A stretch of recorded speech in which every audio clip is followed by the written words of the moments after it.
Lundi 3 juillet, il me fait plaisir de vous souhaiter la bienvenue pour un autre épisode de F1 Podcast. Mon nom est Martin Simon avec un C. Aujourd'hui, à l'épisode retour sur le Grand Prix d'Autriche. Nous allons aussi avoir le bloc de réponses à vos questions que vous nous avez envoyées par l'entremise de notre page Facebook ou notre Messenger, ainsi que notre adresse courriel F1podcast en un mot à commercial@gmail.com. Mais sans plus tarder, nous débutons avec l'actualité dans le monde de la Formule 1. Actualité, même si ça ne s'est pas produit lors d'un événement de F1, comment rester insensible à la triste nouvelle, c'est-à-dire le décès lors d'un événement de Formule 3 qui était disputé sur le circuit de Spa-Francorchamps, le décès de Dilano Van Toff suite à un accident 4 ans après le décès du Français Antoine Hubert, pratiquement dans les mêmes circonstances. Chapeau à Lance Stroll pour son leadership et sa solidarité qui, après la course sprint, s'est présenté devant les journalistes et a mentionné « Moi, j'aimerais plutôt que de commenter ma course, j'aimerais plus parler et dire qu'on a perdu un jeune de 18 ans aujourd'hui et il faut vraiment se pencher sur la question pour ne plus que ça se reproduise. » Et donc, ça a changé un peu le narratif chez les journalistes et on a commencé à emboîter le pas et poser des questions sur ce sujet-là à d'autres pilotes, ce qui a donné des commentaires de Fernando Alonso qui mentionnait que ce n'est pas seulement l'emplacement qui est dangereux, mais c'est surtout les conditions météo à Spa. Quand il pleut sur certains circuits, c'est plus dangereux que d'autres et la visibilité vient pratiquement nulle très rapidement. Donc, ça vient vraiment, ça change très rapidement et on voit plus en avant. Donc, souvent, nous, à la maison, ce qu'on a avec les prises de vue, avec les TV, ça rend pas vraiment justice à ce qui se passe vraiment, à ce que les pilotes voient vraiment dans leur monoplace. Donc, à ce moment-là, des fois, c'est tendance à dire, coudonc, ils n'envoient pas les pilotes, il y a des délais, des drapeaux rouges, on n'aime pas nécessairement ça. Mais si c'est plus d'un point de vue sécuritaire, faut être ouvert d'esprit et comprendre que quand les pilotes ne voient pas, surtout dans une place comme ça, la voiture a tendance à frapper et revenir en piste. Donc, si dans des conditions normales avec du soleil, la voiture va revenir en piste, il y a plus de chances que les autres qui suivent vont être capables de l'éviter. Mais si on ne voit pas en avant, eh bien, la voiture revient sur nous, on n'a aucune chance de l'éviter. Donc là, ça va donner une série d'impacts. Les monoplaces sont très sécuritaires pour un premier impact, un deuxième impact, mais quand on est rendu que la voiture se fait frapper à 3-4 reprises, eh bien, la cellule de sécurité est compromise à ce moment-là. Donc, les chances d'avoir des accidents graves et d'avoir des blessures de cet impact-là sont beaucoup plus grandes. Donc, il faut se pencher sur la question et voir ça pour le futur. Je pense que Fernando Alonso a très bien souligné un point là-dessus que les drapeaux rouges en Formule 1, ça doit être, dans tous les séries, ça doit être révisé. Et on ne doit pas avoir peur que quand il y a pas, on doit se fier à ce que les pilotes nous disent. Quand on n'est pas capable de voir à l'avant, que la visibilité est nulle, il y a aussi les pneus on les fait de plus en plus performants pour être capable de sortir l'eau d'en dessous de la voiture et de la garrocher à l'arrière, si vous me permettez. Mais à ce moment-là, ça aussi, ça vient nuire à la visibilité des pilotes qui suivent. Donc, il y a toutes ces petites choses-là qu'il faut se pencher pour prévenir les prochains accidents de la sorte et les tragédies pour ne plus que ça se reproduise. C'est vraiment un événement malheureux et le monde du sport motorisé est en deuil là, au grand complet. Donc, je tenais à aborder le sujet aujourd'hui. Maintenant, passons au Grand Prix d'Autriche, à la course sprint du samedi et au Grand Prix de dimanche.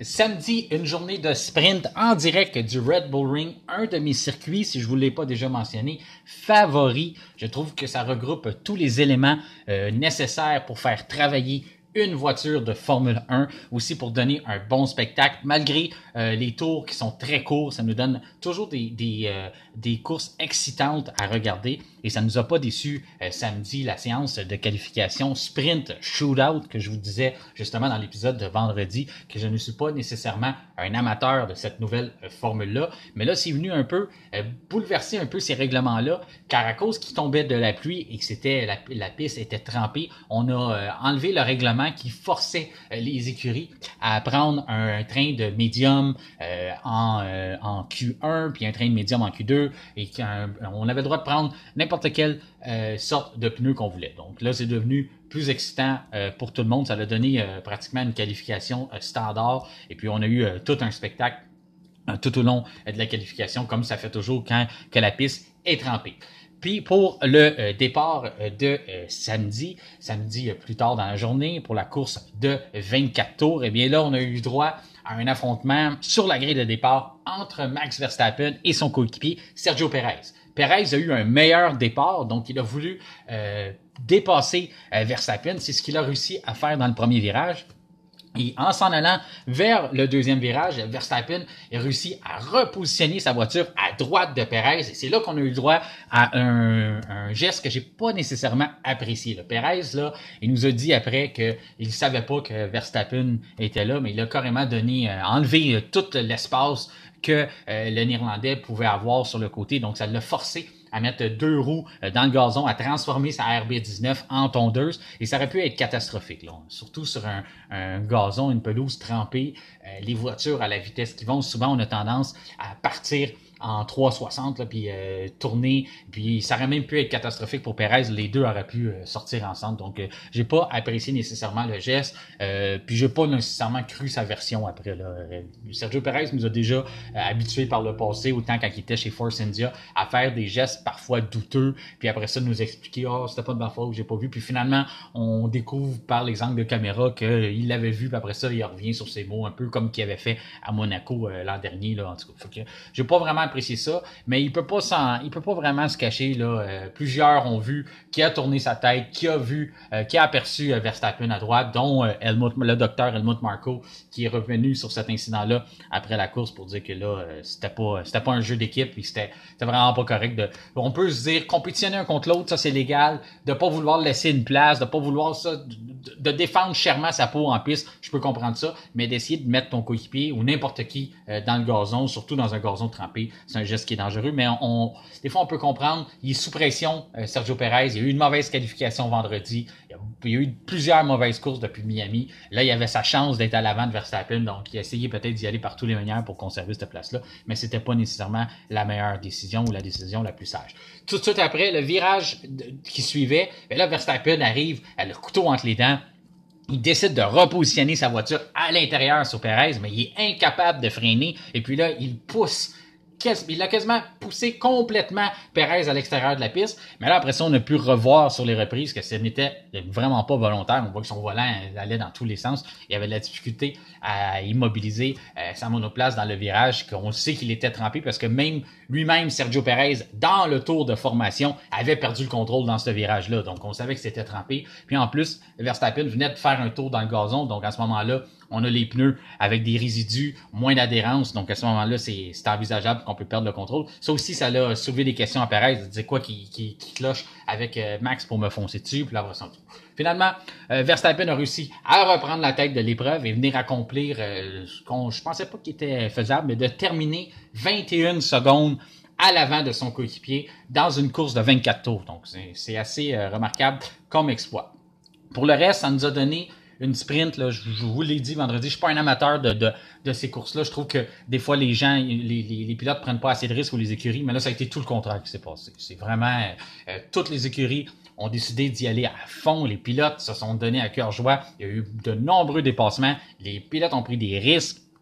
Donc, il n'y a personne qui a joué de prudence. Ça nous a donné tout un spectacle. Je pense que c'était unanime sur notre page Facebook dans les commentaires que j'ai eu la chance de lire, que vous étiez tous en accord que la course était très excitante, puis on a eu un très très bon spectacle. C'est un mix des deux, la température, les pilotes qui ont décidé d'y aller à fond, les écuries qui ont donné le droit de dire on va prendre des risques, ainsi que la configuration du Red Bull Ring qui donne toujours des bons spectacles. Donc très satisfait de cette course sprint-là du samedi. Et là, maintenant, ça nous a transporté à dimanche, où on reprenait le classement qu'on avait déjà décidé pour l'épreuve de dimanche. Donc, on avait fait une qualification vendredi qui déterminait l'alignement pour la grille de départ du dimanche. Donc, à ce moment-là, on avait Verstappen devant les deux Ferrari.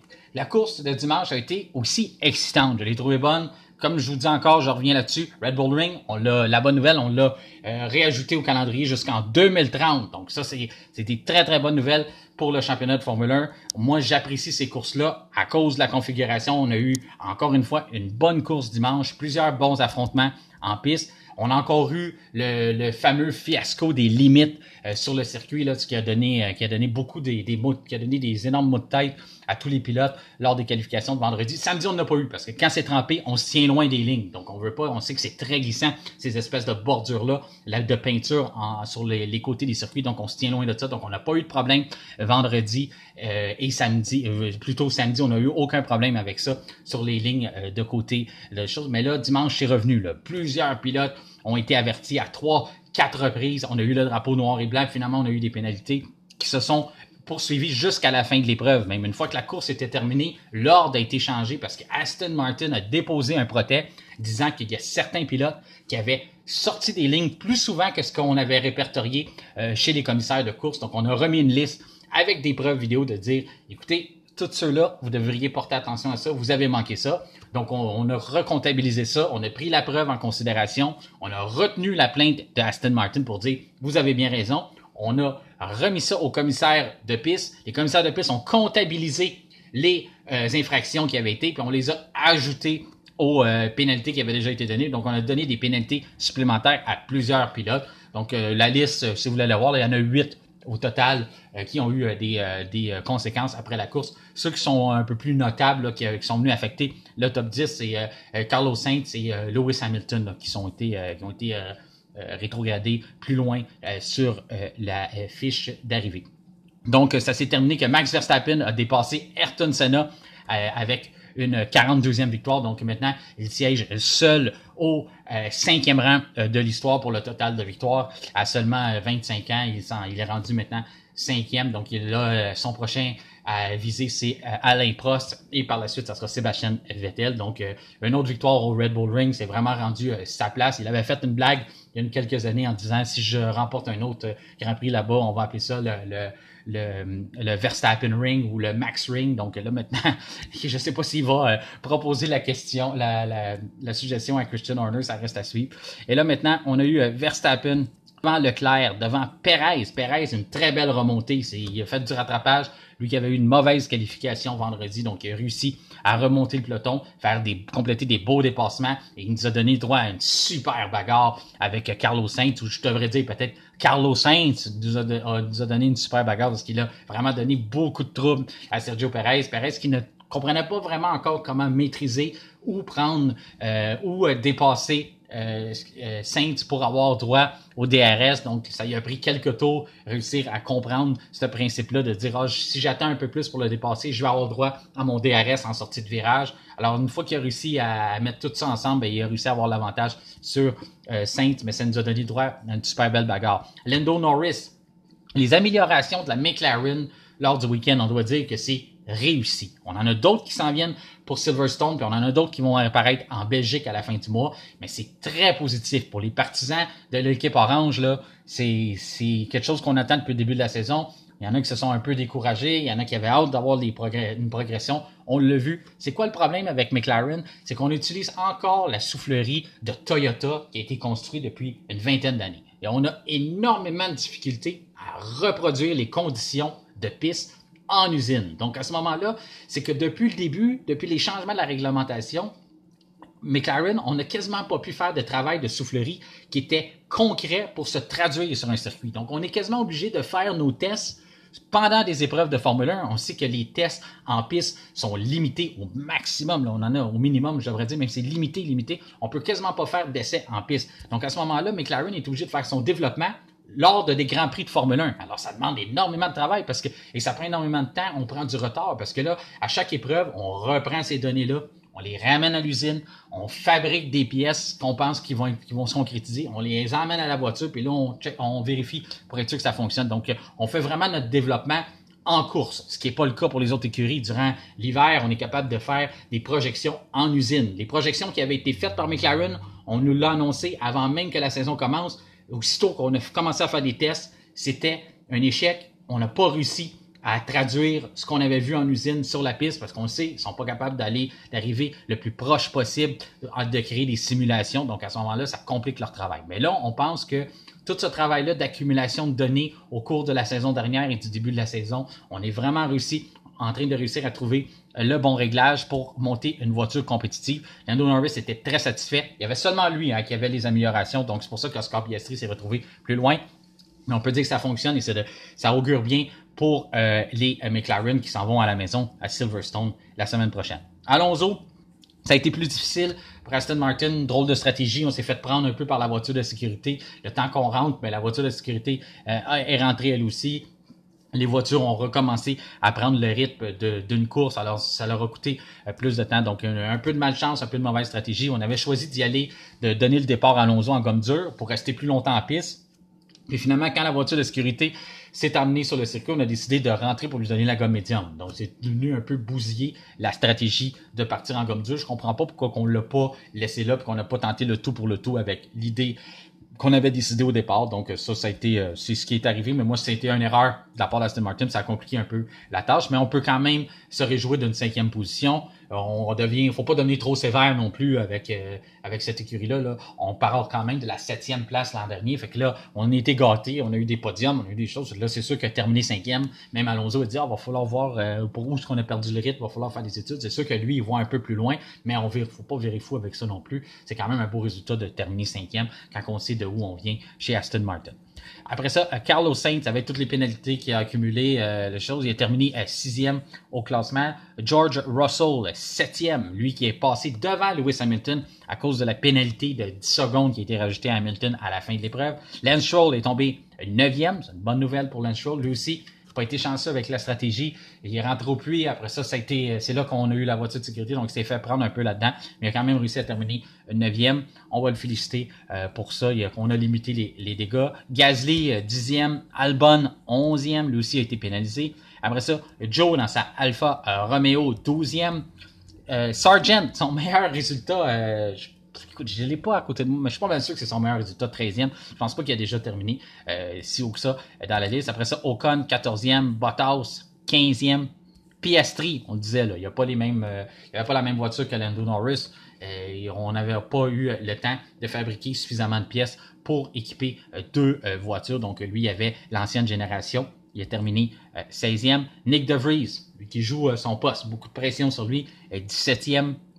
Kevin Magnussen n'a pas eu un bon week-end là, chez Haas. On a eu énormément de difficultés. On s'attendait à plus. On a eu Hülkenberg qui a eu une bonne course samedi. On s'attendait à plus pour la course de dimanche, mais finalement, ça s'est pas concrétisé. Ils sont bonnes quand il tombe de la pluie. Chez Haas, là, quand on est sur des pistes trempées, on réussit vraiment à soutirer le meilleur. Mais quand c'est au sec, il y a encore du travail à faire. Tsunoda, lui, 19e chez AlphaTauri, ça ne va pas super bien.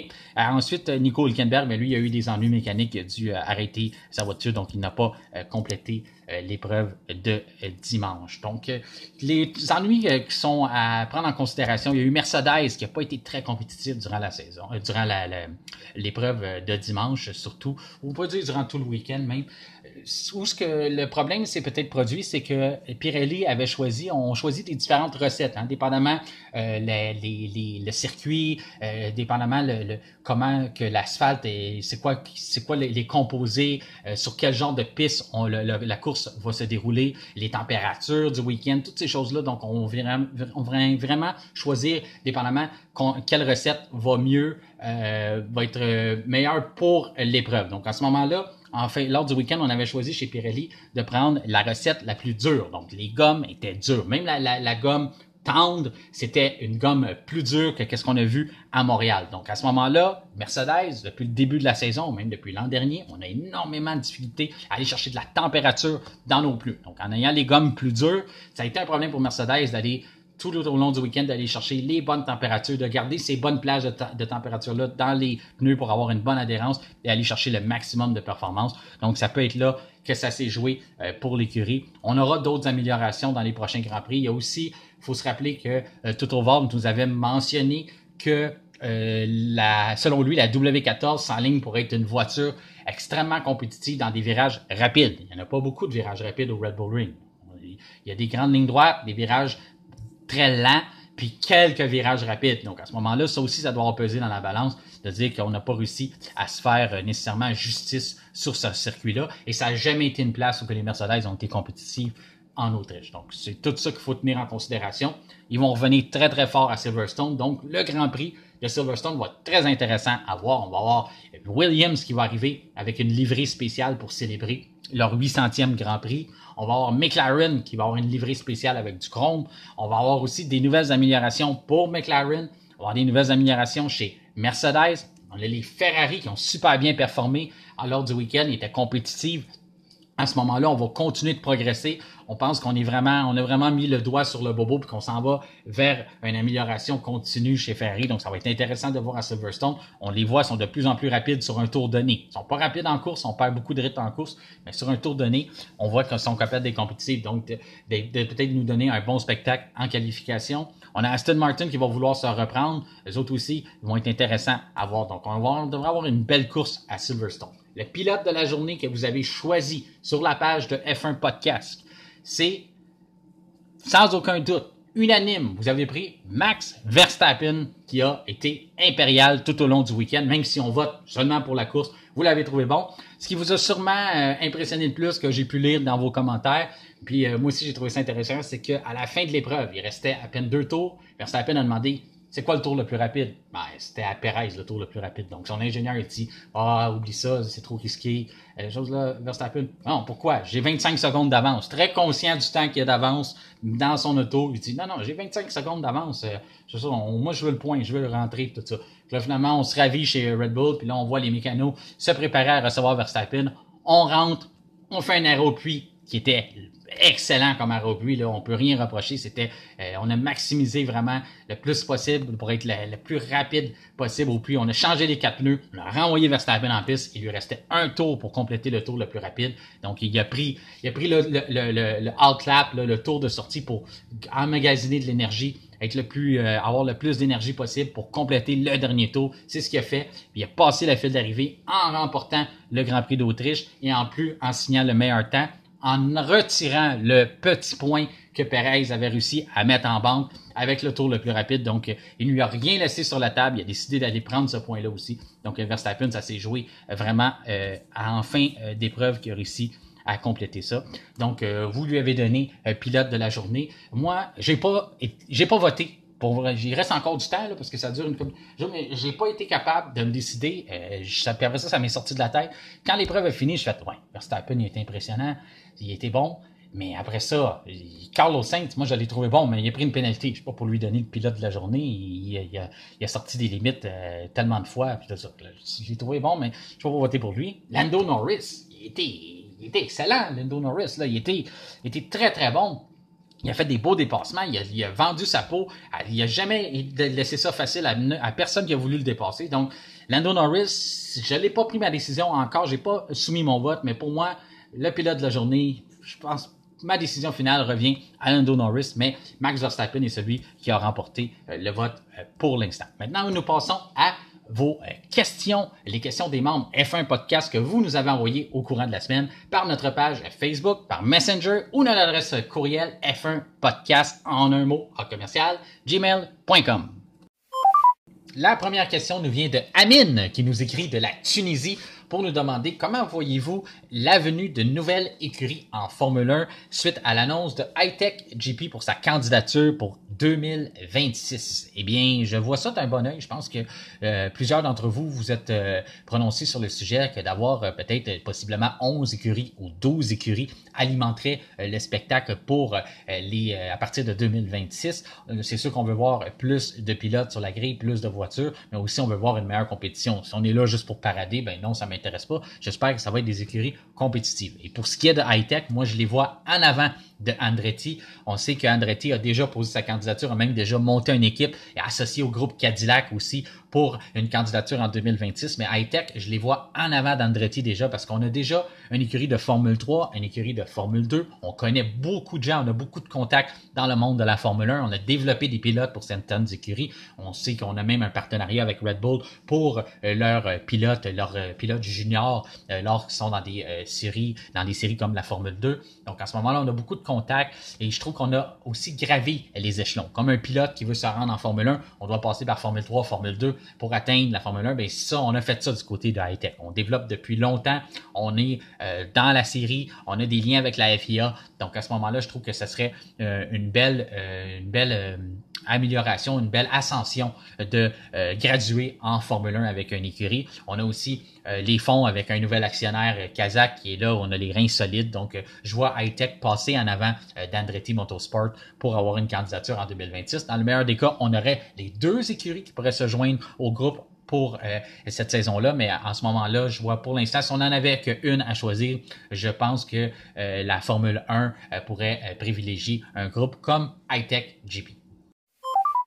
La deuxième question nous vient de Serge de Boisbriand qui nous demande « Qu'avez-vous pensé des commentaires ou plutôt de la proposition de Lewis Hamilton pour empêcher les écuries qui sont en avant au championnat, comme Red Bull, de déjà débuter la préparation de leur voiture pour la saison suivante? » Eh bien, j'étais supposé d'aborder le sujet dans l'épisode de vendredi, mais finalement, j'ai manqué de temps.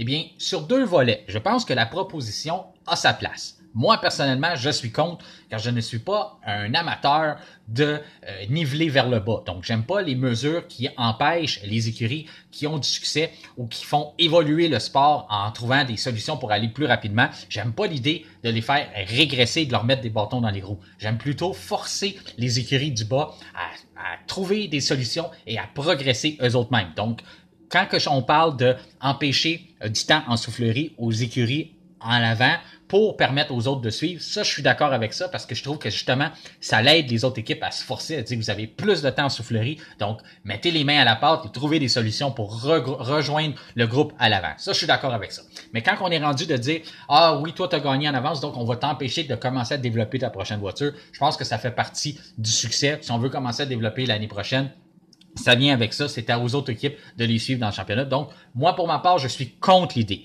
Mais si si quelqu'un veut proposer cette idée-là, je crois que l'idée devrait se trouver un nouveau porte-parole. Ce n'est pas Lewis Hamilton qui est le meilleur porte-parole pour cette idée-là. On se rappellera, là, il sort de domination en Formule 1. Il a gagné des championnats en ligne, 8 championnats des constructeurs avec Mercedes. Donc, tout ce qui est Mercedes, Lewis Hamilton devrait se tenir loin de cette idée-là. On aurait même dû refiler l'idée. On a des contacts avec James Vowles, qui est un ancien gars de chez Mercedes, qui est chez Williams.